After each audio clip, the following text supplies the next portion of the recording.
तो मैं आपके मंच द सक्सेस पॉइंट @ पे फिर से शानदार प्रश्नों के साथ, शानदार श्रृंखला के साथ आपका स्वागत करता हूं।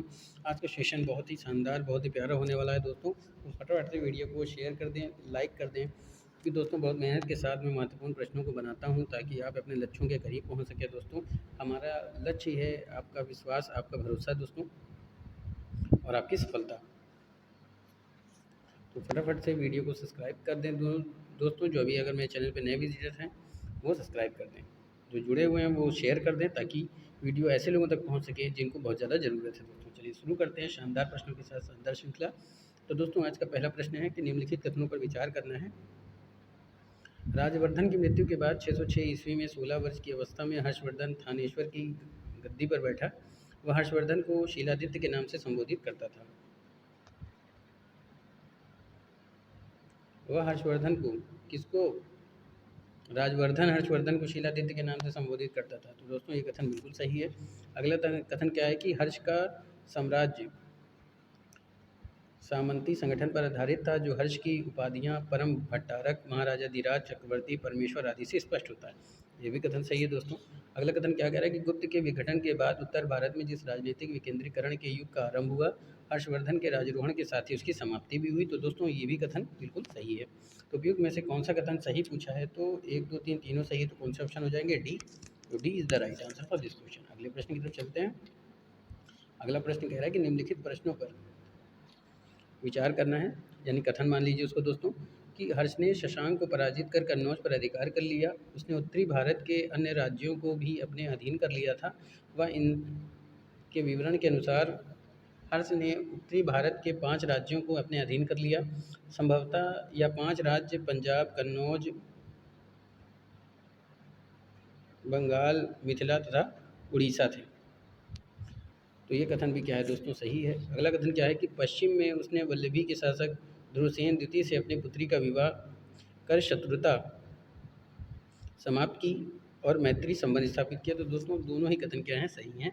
तो फिर में से कौन सा कथन सही है? पहला और दूसरा। तो पहला दूसरा कौन सा सही हो जाएगा? ए पे दिया हुआ, तो A is the right answer for this question.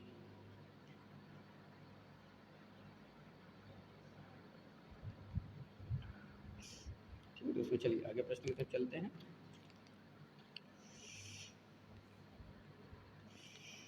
अगला प्रश्न कह रहा है कि हर्ष के विषय में कौन सा कथन सही है?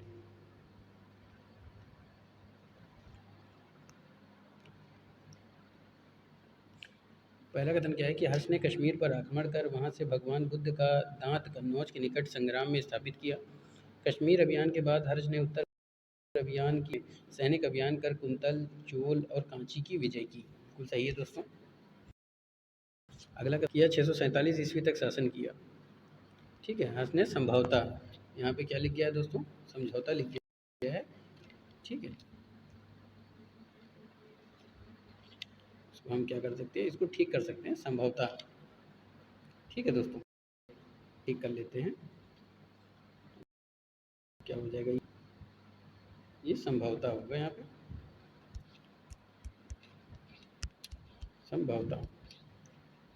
हर्ष ने संभवतः 647 ईस्वी तक शासन किया, क्योंकि उसका उत्तराधिकारी नहीं था। उसकी मृत्यु के बाद उत्तर भारत में पूरी अराजकता फैल गई तथा कन्नौज पर अर्जुन नामक किसी स्थानीय शासन ने अधिकार कर लिया। तो दोनों ही कथन क्या है दोस्तों? सही है। उपयुक्त में से कौन सा कथन सही है? तो ये सी वाला सही होगा, क्योंकि इसमें दोनों ही कथन सही बता रहा है। C is the right answer for this question. अगले प्रश्न की तरफ चलते हैं। भारतीय इतिहास के संदर्भ की अगर हम बात करें, निम्नलिखित में से कौन से सामंती अवस्था के अनिवार्य तत्व हैं? अत्यंत सशक्त केंद्रीय राजनीतिक सत्ता और अत्यंत दुर्बल क्रांति तथा स्थानीय राजनीतिक सत्ता। अगला क्या है कि भूमि की नियंत्रण तथा स्वामित्व पर आधारित प्रशासनिक संरचना का उदय। तीसरा है सामंत तथा उसके अधिपति के बीच स्वामी दास संबंध का बनना।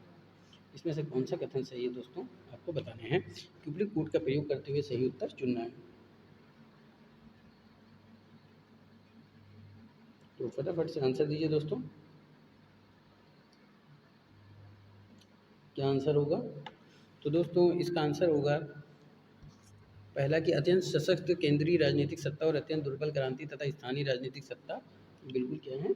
सही है दोस्तों। ठीक है, पूछ रहा है कि भारतीय इतिहास के संदर्भ में कौन सी सामंती माफ़ कीजिएगा दोस्तों, सामंती की बात की जा रही है। तो इसमें कौन सा ऑप्शन हो जाएगा? दूसरा हो जाएगा, क्योंकि भूमि के नियंत्रण तथा स्वामित्व पर आधारित प्रशासनिक संरचना का उदय, सामंत तथा उसके अधिपति के बीच स्वामी दास संबंध का बनना। बस समझ में आ रही है? तो कौन सा ऑप्शन हो जाएगा? सी वाला। C is the right answer for this question. अगले प्रश्न की तरफ चलते हैं।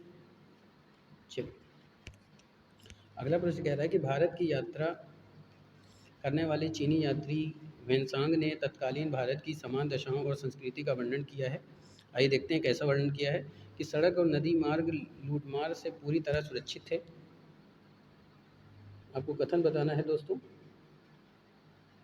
ठीक है। तो दोस्तों, सड़क और नदी मार्ग लूटमार से पूरी तरह सुरक्षित है, तो ये गलत हो जाएगा। जहाँ तक अपराधों के लिए दंड का प्रश्न है, अग्नि, जल व विष द्वारा सत्य परीक्षा किया जाना ही किसी भी व्यक्ति की निर्दोषता अथवा दोष का निर्णय के साधन थे। ये बिल्कुल सही है। अगला कथन है, व्यापारियों को 9 घाटों और नावों पर शुल्क देना पड़ता था। ये भी कथन सही है दोस्तों। तो दूसरा और तीसरा कहाँ पे होगा ये देखना है। तो दूसरा और तीसरा दिया पे बी पे दिया हुआ है दोस्तों। तो B is the right answer for this question. अगले प्रश्न की तरफ चलते हैं। अगला प्रश्न क्या कह रहा है कि भास्कर नामक राजा द्वारा हर्षवर्धन को भेजे गए विभिन्न उपहार का उल्लेख हर्ष चरित्र में मिलता है। भास्कर का संबंध किससे है? मगध का हर्यक वंश, असम का वर्मन वंश, उत्तर भारत का नंद वंश, उपर्युक्त में से कोई नहीं। बताइए दोस्तों। तो दोस्तों, भास्कर नामक राजा द्वारा हर्षवर्धन को भेजे गए विभिन्न उपहार का उल्लेख हर्ष चरित्र में मिलता है। भास्कर के संबंध किससे? तो भास्कर का संबंध जिससे मिलता है दोस्तों, वो किससे मिलता है? असम का वर्मन वंश।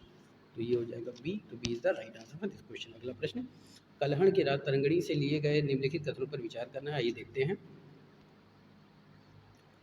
सामान्य जैन चावल तथा उत्पल शाक खाते थे।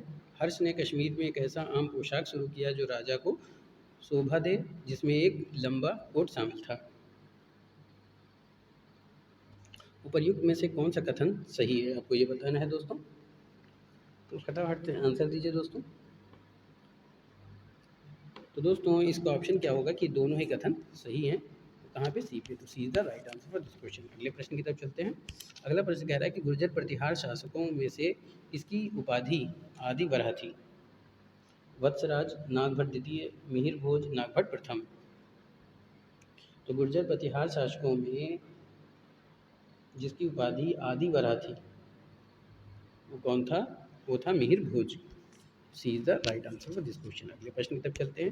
निम्नलिखित में से किस शासक ने विक्रमशिला विश्वविद्यालय की स्थापना की थी? भोपाल, सॉरी माफ़ कीजिएगा, गोपाल, देवपाल, धर्मपाल, माहीपाल प्रथम।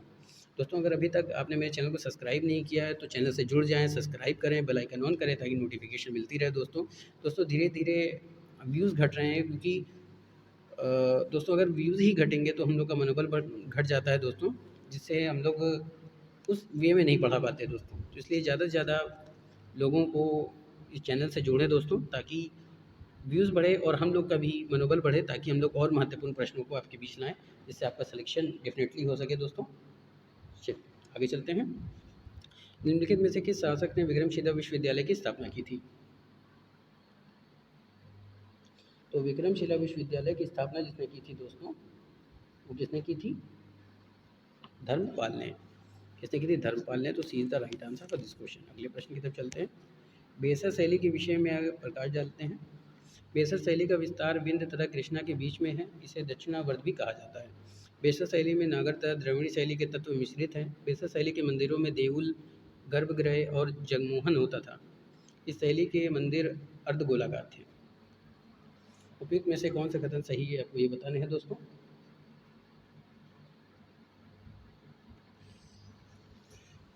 एक और दो, केवल दो, केवल एक, इनमें से कोई नहीं। तो दोस्तों बात की जाए, क्योंकि मुझे सही उत्तर चुनना है, तो दोनों ही कथन सही हैं। तो आंसर हो जाएगा ए। तो A is the right answer for this question. अगला प्रश्न, गुप्तोत्तर काल की धार्मिक स्थिति के बारे में अगर विचार करें तो गुप्तोत्तर काल में शैव, वैष्णव, बौद्ध एवं जैन सभी धर्म का समाज में स्थान था। शक्ति पूजा इस काल में बहुत व्यापक हो गई। पूजा और भक्ति दोनों ही तांत्रिक धर्म के अभिन्न तत्व बन गए। बिल्कुल सही है दोस्तों। अगला क्या है कि बुद्ध एवं जैन को विष्णु का अवतार माना जाने लगा। ईश्वरी संप्रदाय में शक्ति परम देवता की अर्धगिनी के रूप में संसार में प्रचलित हो गई। दुर्गा की उपासना का श्रेय मार्कंडेय पुराण को है। बिल्कुल सही है। बंगाल के सेन शासक विश्वरूप सेन तथा केशव सेन सूर्योपासक होने के कारण परम सौर पदवी से भूषित किए गए, ये भी कथन सही है दोस्तों। तो तीनों ही सही है। तो सही कूट से उत्तर का चयन करना है, तो पहले पे दिया ही हुआ है, तो A is the right answer for this question. अगला प्रश्न, उद्योग एवं प्रकाश, माफ कीजिएगा, उद्योग एवं व्यापार पर प्रकाश डालना है दोस्तों। तो पहला कथन क्या कह रहा है कि गुप्तोत्तर काल में व्यापार का ह्रास हुआ। इसके अनेक कारण थे। चोर डाकुओं के कारण मार्गों का असुरक्षित होना, सामंतवादी प्रवृत्ति बढ़ने के कारण केंद्रीय शक्ति का ह्रास तथा व्यापारियों के एक राज्य से दूसरे राज्य में आ जाने पर अधिक चुंगी कर आदि। बिल्कुल सही। इस समय बंगाल मलमल, पान, सुपारी तथा सन के लिए मगध एवं कालिंग जो है वो धान के लिए मालवा गन्ना, अफीम एवं सीपी के लिए प्रसिद्ध था। ये भी सही है दोस्तों। अगला कथन क्या कह रहा है कि भारत के पूर्वी तट पर तमरा लिप्टी सप्तग्राम तथा पश्चिमी तट पर देवल, थाना, खंबात एवं बड़ौच प्रमुख बंदरगाह थे। तो तीनों कथन क्या हैं दोस्तों, सही हैं। तो तीनों कथन कहाँ पे मिलेगा, ए पे मिल रहा है, तो यही क्या हो जाएगा, राइट आंसर हो जाएगा। तो A is the right answer for this question. अगला प्रश्न, यही चलते हैं अगले प्रश्न की तरफ। निम्नलिखित कथनों पर विचार करना है। सामंतवाद का विकास तथा राजनीति विकेंद्रीकरण इस काल की एक प्रमुख विशेषता थी। इस काल में राजतंत्र सैद्धांतिक रूप से अनियंत्रित अथवा निरंकुश था। सामंतवाद के विकास से केंद्रीय सत्ता कमजोर हुई, जबकि प्रांतीय व स्थानीय सत्ता मजबूत हुई। प्रशासन में राजा की सहायता के लिए अनेक मंत्री एवं पदाधिकार होते थे। पाल, चंदेल, चौहान अभिलेखों में मंत्रियों का उल्लेख मिलता है। तो दोनों ही कथन क्या है दोस्तों, सही है। तो आंसर आपका क्या हो जाएगा, ए। तो A is the right answer for this question. बस समझ में आ रही है दोस्तों। दोस्तों शेयर किया करिए और लाइक किया करिए दोस्तों, क्योंकि मैं बहुत ही महत्वपूर्ण प्रश्नों की श्रृंखला लाता हूं दोस्तों, जो पूरे यूट्यूब पे आपको ऐसे महत्वपूर्ण प्रश्नों की श्रृंखला नहीं मिलेगी दोस्तों। बहुत ही महत्वपूर्ण प्रश्न हैं जो कि आपकी यूपीएससी, यूपीपीएससी और अदर वनडे एग्ज़ाम के लिए काफ़ी महत्वपूर्ण माने जाते हैं दोस्तों। चलिए शुरू करते हैं आगे का प्रश्न। आगे प्रश्न क्या कह रहे हैं, हर्षवर्धन के शासन व्यवस्था पर प्रकाश डालना है। हर्षवर्धन एक कुशल प्रशासक था। इसके समय में भी शासन व्यवस्था राजतंत्रात्मक थी। सम्राट शासन व्यवस्था तथा प्रशासन का सर्वोच्च अधिकारी होता था। सम्राट जो होता था वो कार्यपालिका का शासन का प्रधान अध्यक्ष होता था। ये बिल्कुल सही है। अगला कथन कह रहा है कि हर्ष का विदेश सचिव अवंती था। हर्षवर्धन का प्रधान सेनापति सिंहपाद था। विदेश सचिव को महासिंध विग्राहक कहा जाता था। मंत्रिपरिषद सम्राट को सहायता देने के लिए बनाई गई थी। उपयुक्त में से कौन सही कूट का चयन करना है दोस्तों। तो पहला दूसरा दोनों सही है। तो पहला दूसरा कहाँ पे मिलेगा, सी पे मिल रहा है। तो C is the right answer for this question. अगला प्रश्न, सामाजिक स्थिति के विषय पर प्रकाश डालिए। समाज में ब्राह्मणों के स्थान सर्वश्रेष्ठ था। आर्थिक विषमताओं ने ब्राह्मणों की अन्य व्यवसाय अपनाने के लिए बाधित किया। मेधातिथि के अनुसार विदेशी आक्रमण से खतरा तो था, तो ब्राह्मण शस्त्र ग्रहण कर सकता था। बिल्कुल सही है। मेघातिथि ने विदेग्य ब्राह्मण को सेनापति तथा राजपद ग्रहण करने की अनुमति दी थी। ये भी सही है। उपर्युक्त में से कौन सा कथन सही है दोस्तों। तो सी वाला is the right answer for this question. अगला प्रश्न की तरफ चलते हैं। कन्नौज के लिए त्रिपक्षीय संघर्ष के विषय पर प्रकाश डालना है। हर्ष के बाद कन्नौज विभिन्न शक्तियों का केंद्र बन गया। 8वीं शताब्दी में कन्नौज पर अधिकार करने के लिए 3 बड़ी शक्तियां पाल, प्रतिहार एवं राष्ट्रकूट के बीच संघर्ष आरंभ हो गया था। संघर्ष लगभग 200 वर्षों तक चला। कन्नौज पर स्वामित्व के लिए संघर्ष का आरंभ पाल शासक धर्मपाल ने किया था। इस त्रिपक्षीय संघर्ष का कोई निर्णायक परिणाम नहीं निकला। यह संघर्ष अनेक चरणों में संपन्न हुआ। प्रथम चरण में पाल शासक धर्मपाल, प्रतिहार शासक वत्सराज तथा राजपूत शासक ध्रुव सम्मिलित हुए। त्रिपक्षीय संघर्ष के फलस्वरूप कन्नौज पर अंतिम रूप से गुर्जर प्रतिहार शासकों का अधिकार था। तो तीनों ही कथन क्या है दोस्तों, सही हैं। तो प्रयुक्त में से कौन सा कथन सही है। तो कथन हो जाएगा आपका दोस्तों इनमें से सभी। तो D is the right answer for this question. अगला प्रश्न, निम्नलिखित कथनों पर विचार करना है। आधुनिक राज्य असम को कामरूप कहा जाता था। कामरूप के प्रतिष्ठा का संस्थापक सूर्यवर्मन था। कामरूप राज्य का विस्तार उत्तरी पश्चिमी बंगाल, चीन की सीमावर्ती इलाके डबाक तक था। सही है। पुष्यवर्मन की राजधानी प्रयाग ज्योतिष नामक स्थान था। कालांतर में कामरूप पाल साम्राज्य का एक अंग बन गया था। वर्मन वंश के राजनीतिक प्रभुसत्ता का विकास भूतिवर्मन के शासनकाल में हुआ था। भूतिवर्मन के अधीन कामरूप एक शक्तिशाली राज्य बना। ये भी सही है दोस्तों। अगला कथन क्या है कि भूतिवर्मन का उत्तराधिकारी सुस्थित वर्मन था। तो दोस्तों ये तीनों ही कथन सही है। पूछा क्या है कि उपयुक्त में से कौन सा कथन सही है। तो 1, 2, 3 कहाँ पे दिया हुआ है, ए पे। तो A is the right answer for this question. अगला प्रश्न, सीमावर्ती राजवंशों का सही अनुक्रम है। गोपाल, धर्मपाल, देवपाल, नारायणपाल, माहीपाल, रामपाल, गोपाल, धर्मपाल। अगला है गोपाल, देवपाल, धर्मपाल, नारायणपाल, या फिर अगला है नारायणपाल, रामपाल, माहीपाल या फिर गोपाल। तो सीमावर्ती राजवंशों का जो सही अनुक्रम है वो दोस्तों क्या है? गोपाल, फिर धर्मपाल, फिर देवपाल, फिर Narayan Pal. A is the right answer for this question. अगला प्रश्न क्या कह रहा है कि सेन वंश के विषय में कौन सा कथन सही है? सेन वंश की स्थापना सामंत सेन ने की थी। सेन वंश की राजधानी लखनौती थी। सेन वंश का प्रमुख शासक विजय सेन, बल्लाल सेन, लक्ष्मण सेन थे। सेन वंश का प्रथम स्वतंत्र तक शासक विजय सेन था। बिल्कुल सही है। अगला है दान सागर एवं अद्भुत सागर की रचना बल्लाल सेन ने की थी। लक्ष्मण सेन की राजसभा में गीत गोविंद के लेखक जयदेव, पवन दूत के लेखक धोई, ब्राह्मण सर्वस्व के रचयिता आलयुग थे। बिल्कुल सही है। तो उपरयुक्त में से कौन सा कथन सही? तो दोस्तों जहाँ पे पहला दूसरा दोनों दिया हुआ वही कथन आपका सही होगा। तो C is the right answer for this question. अगले प्रश्न की तरफ चलते हैं। बल्लाल सेन के विषय में कौन सा कथन सही है? बल्लाल सेन विजय सेन का उत्तराधिकारी था। लघु भारत एवं बल्लाल चरित्र ग्रंथ से यह प्रमाणित होता है कि बल्लाल सेन का अधिकार मिथिला और उत्तरी बिहार पर था। इसकी अतिरिक्त राधा, वीरेंद्र, बागड़ी एवं बंगाल बल्लाल सेन के अन्य 4 प्रांत थे।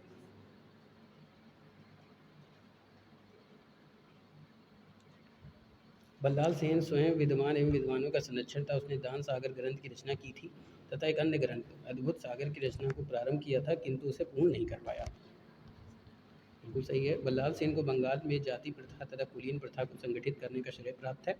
उसे बंगाल के ब्राह्मण और कायस्थों में कुलीन प्रथा को प्रवर्तक माना जाता है। ये कथन तीनों से उपयुक्त में से कौन सा कथन सही है दोस्तों? आपको ये बताना है बल्लाल सेन के विषय में कौन सा कथन सही है। ठीक है दोस्तों, ये तो आपने तीनों कथन पढ़ लिया। अब इसमें से कौन सा कथन सही है वो देखना है। तो देखिए, बल्लाल सेन स्वयं कौन सा कथन सही है?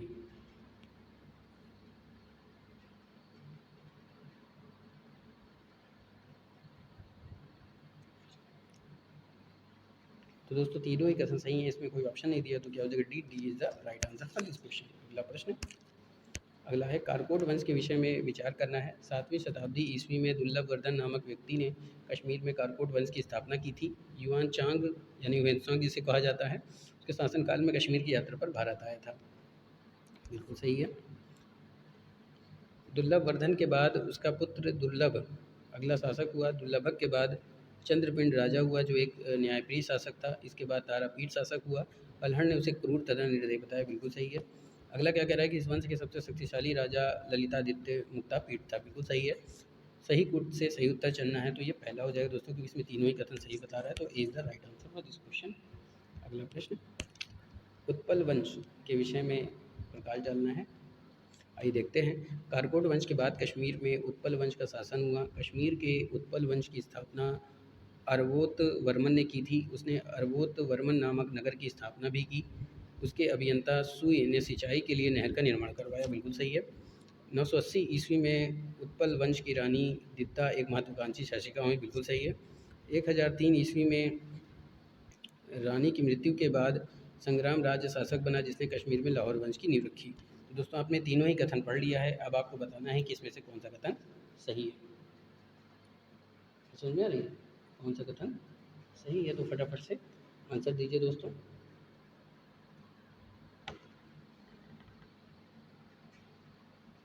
दोस्तों तीनों ही कथन क्या हो सही हो जाएगा, तो ये is the right answer for this question. अगला प्रश्न की तरफ चलते हैं।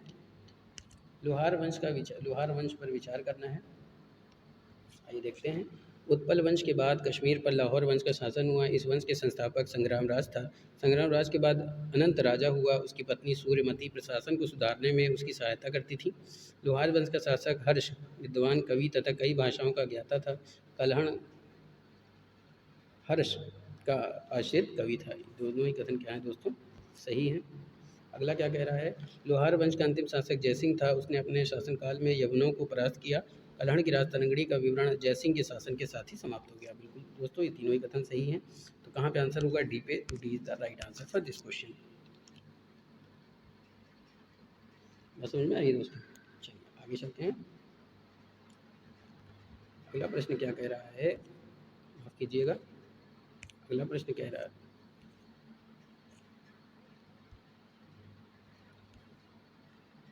अगला प्रश्न पूछ रहा है कि गुर्जर प्रतिहार वंश के विषय पर प्रकाश डालें। गुर्जर प्रतिहार वंश की उत्पत्ति गुजरात व दक्षिण पश्चिम राजस्थान में हुई थी। प्रतिहारों के अभिलेखों में उन्हें श्री राम के अनुज लक्ष्मण का वंशज बताया गया है। पुलकेशिन द्वितीय के ऐहोल अभिलेख में सर्वप्रथम गुर्जर जाति का उल्लेख मिलता है। तो दोस्तों ये कथन सही है। अगला कथन की बात करें तो इस वंश का संस्थापक हरिश्चंद्र था, परंतु प्रथम वास्तविक महत्वपूर्ण शासक नागभट्ट प्रथम को माना जाता है। ये भी कथन सही है। अगला है क्या है, प्रतिहारों का राज्य उत्तर भारत के व्यापक क्षेत्र में फैला हुआ था। गंगा यमुना द्वारा पश्चिमी राजस्थान, हरियाणा तथा पंजाब के क्षेत्र तक फैला था। तो तीनों ही कथन सही हैं। तो वियुक्त कथनों में से आइए देखते हैं कौन सा कूट सही बता रहा है। तो दोस्तों कूट सही बता रहा है पहला, तो पहला ही क्या हो जाएगा, राइट आंसर हो जाएगा।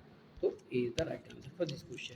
तो दोस्तों ये था शानदार महत्वपूर्ण प्रश्नों की श्रृंखला। उम्मीद करता हूँ कि आपको पसंद आया होगा दोस्तों। तो दोस्तों ज़्यादा से ज़्यादा आप लोग इस चैनल से कनेक्ट हों दोस्तों।